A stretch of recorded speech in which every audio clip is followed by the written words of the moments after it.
Good evening. 11:22 p.m. Friday, March 21st, 2025. Mark Kulak, Houstonic.live. I didn't want to stream tonight, but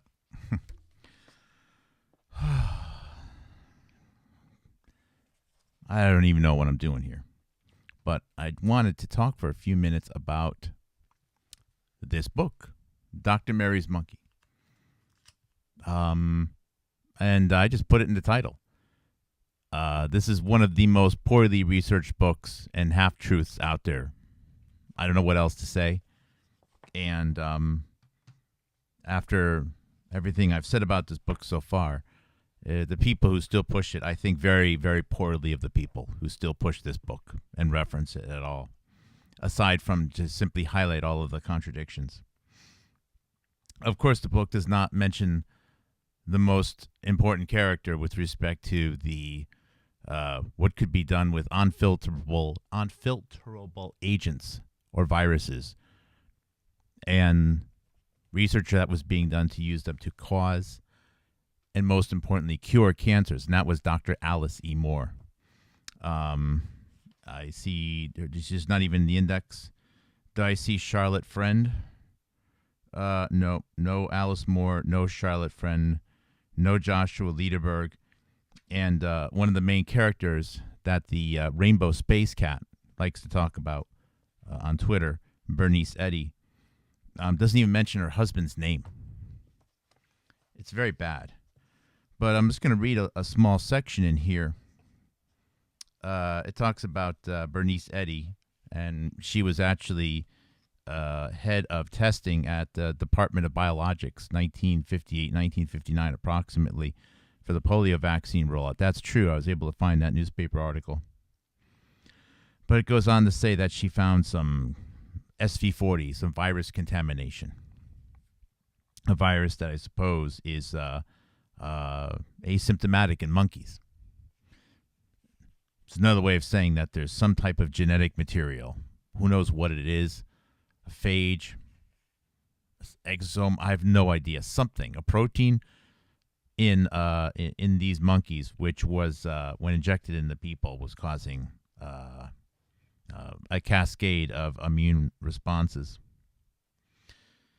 It says in October 1960, one month before the Kennedy-Nixon presidential debate, Bernice Eddy gave a talk to the New York Cancer Society, and without warning, the National Institutes of Health in advance announced that she had examined monkey kidney cells in which the polio virus was grown and had found they were infected with cancer-causing viruses. Her implication was clear. There were cancer-causing monkey viruses in the polio vaccine. And this is why this book is written, to further create the mythologies. But let's not go there just yet. This was tantamount to forecasting an epidemic of cancer in America. So the cancer in America is because of a virus. Cancer in America is because of a virus, according to the book. When the word got back to her National Institutes of Health bosses, they exploded. No suggestion of cancer-causing monkey viruses in the polio vaccine was welcome at the National Institutes of Health. When the cussing stopped, they crushed Bernice Eddy professionally. They crushed her at the National Institutes of Health. See, they took away her lab, they destroyed her animals, and they put her under a gag order, prevented her from attending professional meetings, and delayed publication of her scientific papers. Wow. Well, let's see here. Let's see how bad that gag order was. Let me go over here. Let's just see how awful this gag order was. Oh, my goodness. This just sounds awful.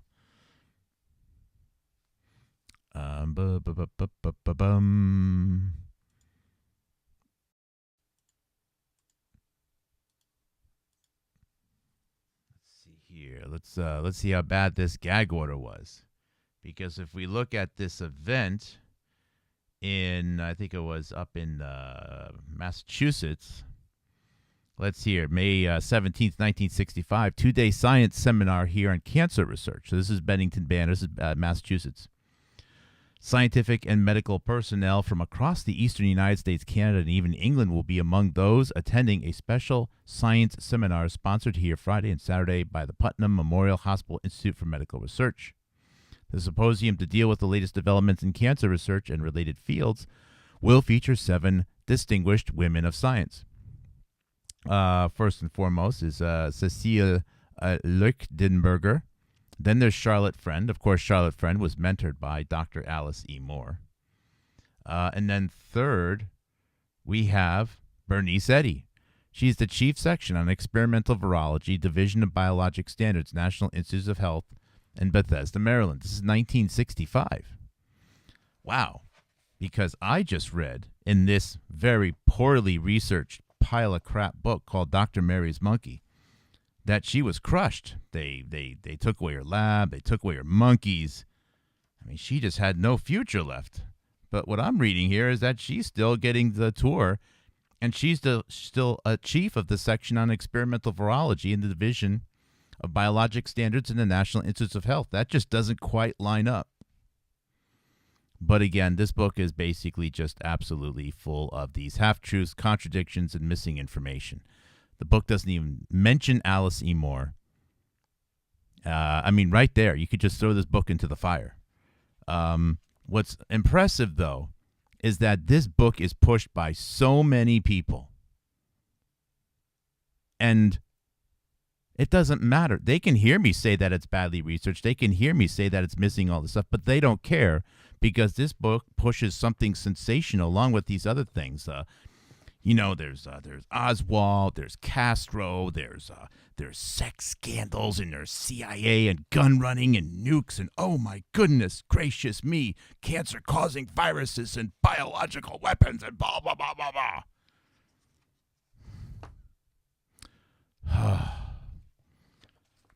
Billions of hours of citizen online research was wasted by this book.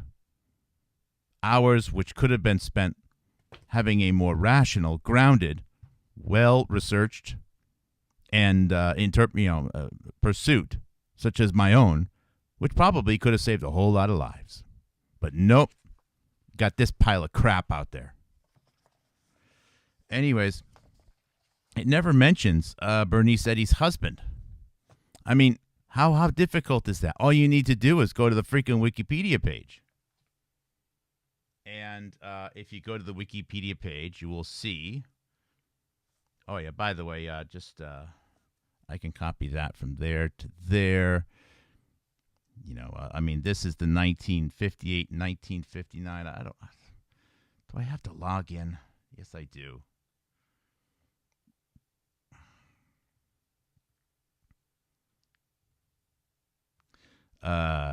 This is 1954. 1954. Yeah, this is Bernice Eddy next to Jonas Salk. Supervised safety tests in the for the Laboratory of Biological Control. Basically, there's the FDA. Again, the FDA doesn't handle vaccines because vaccines are biologics. So Bernice Eddy had a pretty decent role. The article that I found, there's a bunch here.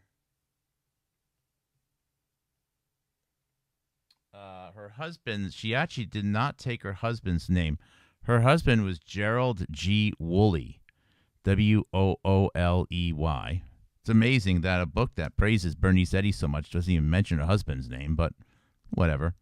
Gerald G. Woolley, and he died in 1954. He was also a research expert. Matter of fact, Gerald Guy Woolley, he was only 64 when he died, who was doing research on the nutritional requirements of animals, especially rabbits, at the National Institutes of Health, died of a heart attack Tuesday at his home. By the way, I'm starting to think that a lot of these heart attacks might have actually been people who were probably received the vaccine that day. I think it actually was. He had just celebrated 30 years with the United States Public Health Service Monday when he was presented with a service pin. Last week, he spoke at the Federation of American Societies for Experimental Biology in Atlantic City, New Jersey. His talk was on the effect of potassium sodium, or calcium on the growth of young rabbits fed a purified diet containing different levels of fat and protein. It talks about his research and so on, the work he's done. Matter of fact, one of his daughters he actually named Sarah Elizabeth, maybe inspired by Sarah Stewart, another colleague of Bernice Eddy. But on this path here, Gerald G. Woolley, I mean, did he communicate with anyone? You know, who did he collaborate with? Now, what I'm about to show you isn't exactly evidence that he communicated extensively. But if you just do Gerald G. Woolley, the second hit is Joshua Lederberg. I can't make this stuff up. You know, that guy that nobody else likes to talk about, just like people don't like to talk about Alice Moore. Because Alice Moore, I believe Alice Moore was the first person in the world that was actually trying to use unfilterable agents. Could have been proteins. It could have been it could have been effectively exosomes and other genetic material from animals. They couldn't really see it at the time, but this is what the late 1950s. She was trying to use these unfilterable agents, which are just generally called viruses, to cause cancers, to cure cancers. Effectively, I mean, it's not really mRNA, but, you know, it's this idea that there can be some type of genetic material which can reprogram cells to become cancerous or non-cancerous. That idea seems to have been Alice Moore's. It's funny that that name just doesn't get mentioned in this poorly written book, which wastes, and I'm mad. I am mad. I'm mad. I just found out tonight that a friend has a 49-year, late 40s. I don't know the exact age. It's like I think it's a niece who is a nurse, New York City area. Just found out that she has a brain cancer and 6 to 12 months to live, probably due to one of the jabs. And all of these jabs have been made possible in part, not completely, but in part, by people wasting your time with crap like this, with nonsense about biological warfare and Castro and Oswald and bioweapons and nukes and all this other shit. John O'Loughlin pissed away 2 months of your life reading this book nonstop. Unbelievable. Of course, it should be no surprise. His dad was with the FBI. Unfreaking believable. But anyways, yeah, so you can see the communications between Bernice Eddy's husband, who died fast heart attack, age 64, and Joshua Lederberg going all the way back to 1948. In fact, I believe Lederberg was actually at this time looking up to Gerald Woolley as because Gerald Woolley had worked pretty extensively with bacteria and bacteriophages. And Joshua Lederberg at this time was actually, it was already very obviously young, but was already participating in the work which was going to lead to his Nobel Prize in the 1950s. So Lederberg, in his communications, is actually looking for agents which he is going to be used as part of his own research. Gerald G. Woolley, the unmentioned husband of Bernice Eddy. I could, if I had 1,000 years to live, I might actually burn one of them, just going through page by page on this book about everything that it doesn't say. But I can't. I just can't get. I can't spend my whole life trying to show how other things are wrong. But every once in a while, it just hits me, and I just need to. I just need to vent a little bit. So, boy, I can't stand this book. Sorry for my frustration, but you got to see how frustrated I am. That all the nonsense and deaths occur because of this nonsense that gets pushed out there. You can order this book from Amazon and it'll be at your house in the morning. How is that even possible? Oh. How the unsolved murder of a doctor. How many unsolved deaths am I pushing? Why hasn't anyone who pushed this book saying we need to solve this murder ever mentioned the name Brandy Vaughn? None of them have. Why aren't the people that mentioned we need to solve the murder in this book, none of them have mentioned the fact that both of the scientists that questioned Judy Mikovits' work died suspiciously? No one mentions it. It's like you're only allowed to mention some murders or a couple ones, and all the other ones of the people that really matter need to be totally ignored. As if those people are less human somehow. That's enough for today. I'm going to bed.